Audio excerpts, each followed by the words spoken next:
Shout out po sa ating mga nanonood lagi sa ating mga vlog, sa ating mga upload. Marami pong salamat sa inyong suporta. Happy Sunday sa lahat. Happy weekend na rin po. Di ako nakabati ng mga nakaraan kong mga vlog na happy weekend or happy Sunday kasi busy na naman si kami dito. Kasi ganito talaga pagka weekend. So maraming salamat sa inyong walang sawang suporta. At ganun pa man, nakita ko pa rin yung mga nangyayari sa Pilipinas sa nagginagawang rally na iba't ibang lugar sa dyan sa Pilipinas na mga rally. Although, masabi natin na successful naman ang ginawang pagrarally kasi walang mga karahasan. Pero nakikita ko pa rin, mayroon doon na mga pang-aabuso din. O kaya yung mga, wala ba dapat na pakialaman? Dapat nga ganun, kung mag-rally, rally. Pero marami ko nakikita kasi doon na mayroong pulis na hinaharangan yung nakamotor, na grabing pagsigaw talaga din sa yung rider na yon dahil di siya papasokin kasi wala siyang permit. So, mayroon naman ako nakita na stoplight sinira. Pangang ganyan kasi nakikita ko ay mukhang pang-aabuso rin sa mga, yung mga ganyan. Ano bang, makikita naman natin yan, ano bang ano niyan? Ano bang kasalanan niya? Nakatayo lang yan dyan, ilagay lang yan dyan para sa ating mga seguridad. Kasi stoplight yan eh. Hindi lang isang tao ang makikinabang niyan. Ang dumadaan yan, mga stoplight na yan, mga motorista, mga naglalakad na mga tao na imbis na tatawid kasi may stoplight, sinisira eh. Mukha yatang wala na rin sa ayos ang mga ganong sitwasyon sa mga nagrarally. So, nakikita natin sa mga rally, nandoon lahat. Politicians, ultimong manggagawa, ultimong mga tao, ordinaryong mga tao, mga artista, kilalang mga personalidad, mga politician na mga kilala. Basta nandoon na lahat. Nandoon na rin yung mga sobrang talino. Nandoon na rin yung sinasabi nilang bobo. Nandoon, naghalo-halo na. Lahat sa rally na yon. Nandoon na rin yung mga anti-Duterte, pro-Duterte, anti-Marcos, pro-Marcos, pinklawan daw. Yung pinklawan at saka yung yellow, isa lang ho yan. Para sa inyong kaalaman. Kasi ito si Leni Robredo, nung tumakbo to ng presidente, ang kanya kasing kulay din nila, pink. Pero ang sumusuporta sa kanya ay yellow. At si Leni Robredo nung time na yon ay isa sa mga, ang partido niya ay Liberal Party. So yellow siya. Kaya lang nagbukod siya ng kulay na pink na. Yan ang ginagawa niya. So ngayon ang kinakampihan ngayon sa mga tao na tinatawag ang mga DDS daw bobo. So ang kanila daw grupo nila ay matatalino. Alam nyo, sa politika, sa mga politician, walang politician na malinis. Kapag politician yan, lahat yan sila makikita natin yan. Walang politician na malinis ang kamay. Bakit kamo? Hindi naman imposible naman yan kung yung mga politician yan, yung mga nandyan sa gobyerno natin na kahit paano mayroon naman siya lang tinatanggap talaga kahit sino eh. Aminin man yan o hindi nila, silang lahat, hindi ho yan malinis na mga politician. Tayo kasi ay mga panatiko sa kanila. Doon lang tayo nakafocus din sa mga politician na yan. Pero sa totoo lang, ang makikita natin yung mga politician talaga, kahit sino dyan, walang politician na malinis ang kamay. Lahat yan, mayroong mga ganyang kamay yan.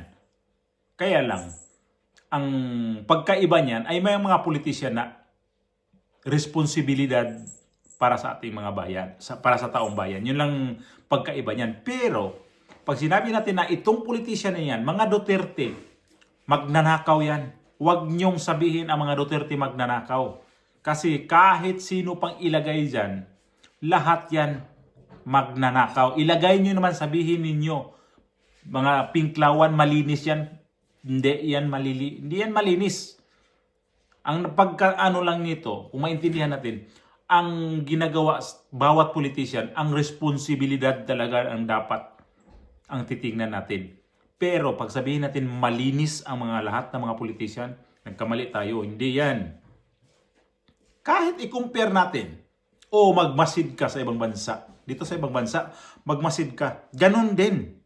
Corruption dito, kurakot doon.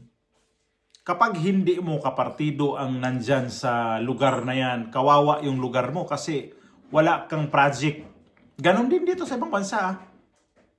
Kung saan kami itong lugar namin dito, umaangal din sila sa budget. Kapag hindi kasi presidente nila ay hindi kaalyado, yung ano mo, yung region mo, hindi talaga yan makikita na may mga improvement ang nangyayari. Kasi yung presidente hindi kasi kaalyado.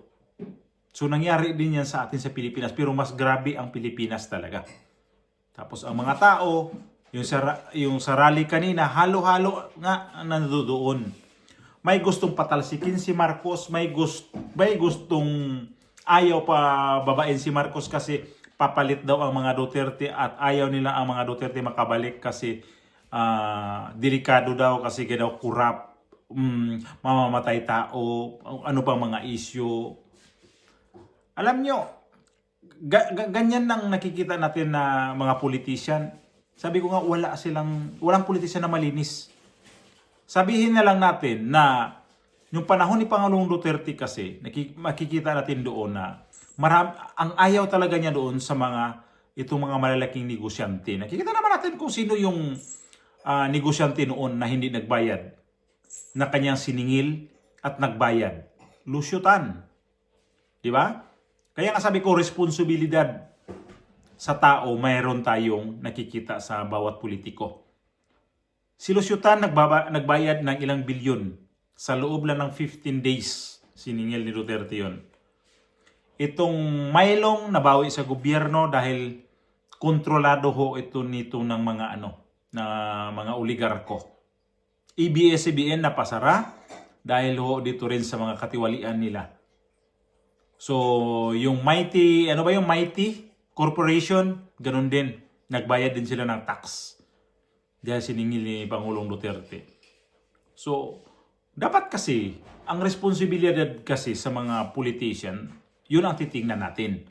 Pero pag sabihin natin na mga DDS daw bobo, may nakikita ako niyan DDS daw bobo, sino bang kinakampihan ninyo?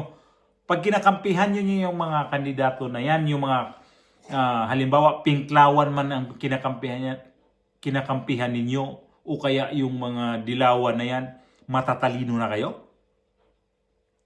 Nakakahiya naman yung ganyan magsalita na DDS daw bobo. Bakit? Kung dito, halimbawa ako, okay, dito ako, sa DDS ako, ngayon. Bobo ako?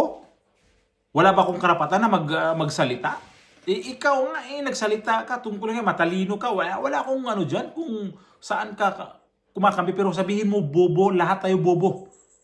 Panatiko ka, parehas tayong panatiko Sabihin mo kaming mga DDS bobo, bobo ka din kasi dyan ka rin kumakampi dyan Bakit kapag kumukampi ka dyan, matalino ka na? Ganun na ba yung ibig sabihin nun? Kahit sinong politician yan, tayong mga bumuboto pa rin sa mga politician na yan, ang dapat titingin talaga kung ano ba talaga, sino ba talaga ang dapat natin ilagay. Makikita natin ang mga kandidato kapag panahon sa eleksyon kung ano talaga ang kanilang gusto. Unang-una, titingnan natin, vote buying. Pag nasa probinsya ka, kahit sa Metro Manila ka, pag nakita mo yung mga vote buying dyan, yung kandidato na yan, na namili ng boto, hindi yan seryoso sa kanyang pagtakbo. Wala yan. Pag sa probinsya ka, makikita natin ang mga tao doon. Kawawa kasi minsan hindi. Paano ba sabihin yan? Yung mga karamihan kasi mga tao doon, lalo pag may mga kaedaran na, wala na, mahina na yung mahina na yung pag-iisip nila, tama ba tong kandidato nito? Pag nabayaran na yung 500 lang yan, tapos na. Ibuboto ko to kasi binigyan ako ng 500. Kasi yung pera na yan ngayon, Kaya nga nangyari sa atin ngayon, itong nangyari sa mga flood control, dahil yan sa korupsyon, tayo mismo niyan ang tumatanggap niyang korupsyon na yan. Di natin naintindihan eh. Kayo mismo sa Pilipinas, puwera na lang ako kasi nasa ibang lugar ako. OFW ho ako. Yung pera namin sa pagiging OFW, nandyan ho yan, pinapadala. Pero wala rin kaming nakikitang konkreto na programa sa gobyerno sa Pilipinas. Uwa nga yan eh. Sa uwa nga, tinanggalan nga ng budget eh. Wala ang budget sa uwa. Paano ang kapwa namin mga OFW na sa ibang bansa, uuwi ng Pilipinas yan, isakay sa eroplano yan na walang pamasahe. So ang mga ambag namin sa uwa, doon yan mapupunta. Ako halimbawa, isa kong OFW, tapos yun, nagkagulo na dito sa may Israel, sa may Saudi Arabia, kung saan man bansa yan dito sa sa Asia. May ambag ho ako dahil kami, membro kami ng OWA. Yung mga pera na yan nasa OWA, yan yung ginagawa nila doon, ipapadala sa Pilipinas yung mga kapwa natin, mga OFW, kapwa Pilipino na nagtatrabaho sa ibang bansa na apektado sa gulo. So yun ang sinasabi ko. Responsibilidad sa gobyerno ang makikita natin dito. Doon tayo nagbabase. Pero sabihin natin na Marcos, malinis ang kanyang panggobyerno at ibalik sa mga Duterte dahil ang mga Duterte corrupt. Ang mga Duterte ba, nagsabi ba na ang mga Aquino corrupt? Never ko narinig yun sa mga Duterte na sinabihan niya ang mga Aquino nga corrupt. Dahil itong panahon ng administrasyon na yon, iba yung ano noon eh. Iba yung ginagawa niya. Hindi kagaya ngayon na lahat ng palpak nangyayari ngayon sa flood control project, ang balikan pa rin Duterte. Missing sa Bungiro, ang balikan pa rin Duterte. EJK, Duterte pa din. Yung mga sa druga, Duterte pa din. Wala na itong gobyerno to, ang linis. Ang linis tong gobyerno na to ni Bongbong Marcos. Pinakulong na nga ninyo itong dating Pangulong Duterte sa dahig. Lahat ng kasalanan kay Duterte pa. Di pa mo gabae sa tiguang. So, nakikita ko nga na kanina sa rally. Sabi ko, ayan na. Anong kasunod nito sa rally? Ngayong araw na to natapos ang rally, bukas anong susunod? Anong chapter pa ang ating aabangan dito sa ngayon, sa rally na to? Makikita ba natin na ang Pilipinas magbago bukas pagkatapos ng rally? Ang Pilipinas ba wala ng corruption pagkatapos nitong rally na to? At ang iba nga ito nag-expect na si Marcos lalayas na sa Malacanang. Pero sa akin, sentimiento ko to sa pananaw ko lang to, si Marcos hindi yan lalayas sa Pilipinas. Yung rally kanina, wala yun eh. Kanina lang yun. Bukas, iba na. Iba na yung galaw ng mga tao. Gusto nilang mamuhay ng normal. Di na sila, kanina kasi, araw ng rally daw linggo na to. So, yung mga tao na yun nakipag-participate. Mga politician, mga artista, nakikita natin kung sino mga artista na nandoon, nagsalita sila. So, pagkatapos ba nga noon, ano mangyayari pa nito? Magbago ba? Wala ng corruption? Wala ng flood control na hahabulin? Lahat ng pera sa gobyerno na kinuha nila ibabalik sa taong bayan? Ganun ba? Pagkatapos sa rally na yun? Ganun pa rin to. Kahit pa si Marcos kanina umalis. Nagpalit tayo ng presidente. Kung sino mang presidente, ipalit natin dyan. Ganun pa rin ang Pilipinas. Kasi, ang mali kasi natin nito, kung titingnan natin maayos, tayo mismo mga botante. Tayo ang sisihin, hindi yung mga politician na yan. Tayo, kasi 1,000 lang, ibubuto nyo na yan, kandidato na yan. Tingnan ninyo ang mga taong ibuboto ninyo kung sino talaga. Huwag niyong iboto na porkit 1,000 yan ibigay ninyo sa inyong yung 1,000 binigay sa inyo, ibili nyo yan ng pagkain. Wala na yan. Isang oras, ubos yan. Pero yung pag-sacrifice sa pamumuhay ninyo, 3 taon yan bago magpalit. Tapos pagkadating ng 3 taon, yan pa rin ang kandidato na ibuboto ninyo kung sino man yan. Walang magbabago sa inyo. Lalo sa mga probinsya, doon kayo tinitira sa mga politician na gahaman. Kasi ang mga nasa probinsya, madali talagang makuha sa mga vote buying. Dahil iba kasi ang mga tao nasa probinsya. Kasi makikita natin doon, wala masyadong income. Kasi nga itong gobyerno, itong mga natin ngayon, pera-pera ang labanan eh. Kapag may pera ka, talagang mananalo ka. Kung wala kang pera, wag kang kandidato. Maraming ganyan May kandidato na walang pera, di natutuloy kasi talo ka eh.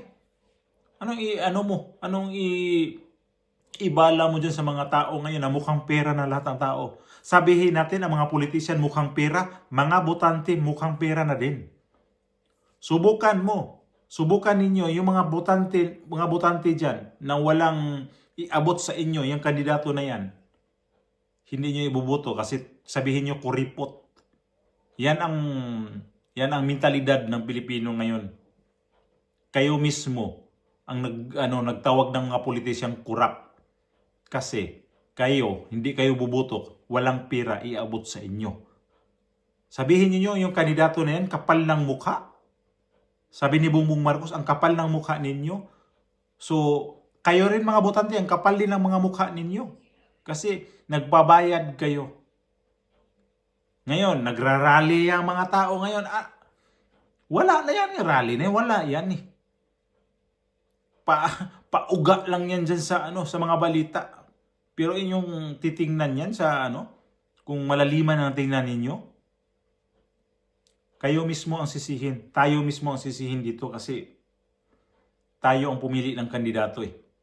Alam na natin kung ano ang background sa kandidato na yan, pero pinili pa rin, nanalo pa din. Tayo ang nagiging kawawa sa bandang huli. Kaya kung gusto nyong gumising, bukas mag-isip na